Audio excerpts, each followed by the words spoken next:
ഈ പരാജയം CPIM-ന്റെയോ LDF-ന്റെയോ അവസാനമായി ആരും കാണേണ്ടതില്ല എന്നാണ് പറയാനുള്ളത്. ഞങ്ങൾക്ക് ഈ തെരഞ്ഞെടുപ്പിൽ പരാജയപ്പെടാനിടയായി.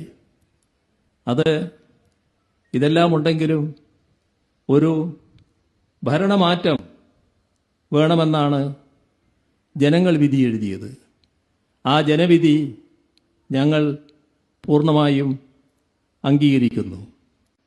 ആ ജനവിധി അംഗീകരിച്ചുകൊണ്ട് തന്നെ ഇക്കാര്യത്തിൽ ഒരു കാര്യം വ്യക്തമാക്കാൻ ഞങ്ങൾ ആഗ്രഹിക്കുകയാണ്.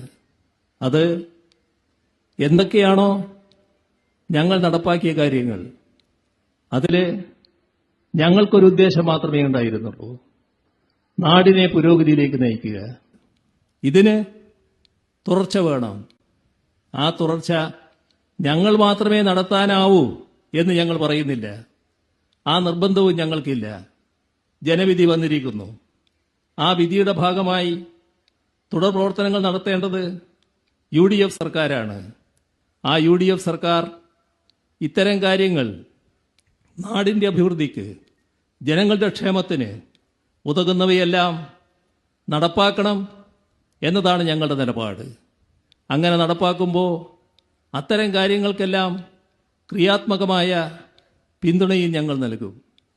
എന്നാൽ അതിൽ നിന്ന് വ്യത്യസ്തമായി ഏതെങ്കിലും തരത്തിൽ നാടിന്റെ താൽപ്പര്യത്തിനോ ജനങ്ങളുടെ ക്ഷേമത്തിനോ വിരുദ്ധമായ നടപടികളുണ്ടായാൽ അവയെല്ലാം അതിശക്തമായി എതിർക്കുന്ന നിലപാടും സ്വീകരിക്കും. ഇത്തരത്തിൽ ഒരു ക്രിയാത്മക പ്രതിപക്ഷമായി പ്രവർത്തിക്കാനാണ് ഞങ്ങൾ ഉദ്ദേശിക്കുന്നത്. ഇത്തരം കാര്യങ്ങളിൽ ഒരുപാട് ഘട്ടങ്ങൾ നാം തരണം ചെയ്തതാണ്. ഈ പരാജയം CPIM-ന്റെയോ LDF-ന്റെയോ അവസാനമായി ആരും കാണേണ്ടതില്ല എന്നാണ് പറയാനുള്ളത്. ഇതുപോലുള്ള അനേകം ഘട്ടങ്ങൾ ഞങ്ങൾ തരണം ചെയ്തിട്ടുണ്ട്. ഒരു സംശയവുമില്ല, കൂടുതൽ ജനപിന്തുണയോടെ, കൂടുതൽ കരുത്തോടെ CPIM-ഉം LDF-ഉം തിരിച്ചു വരും.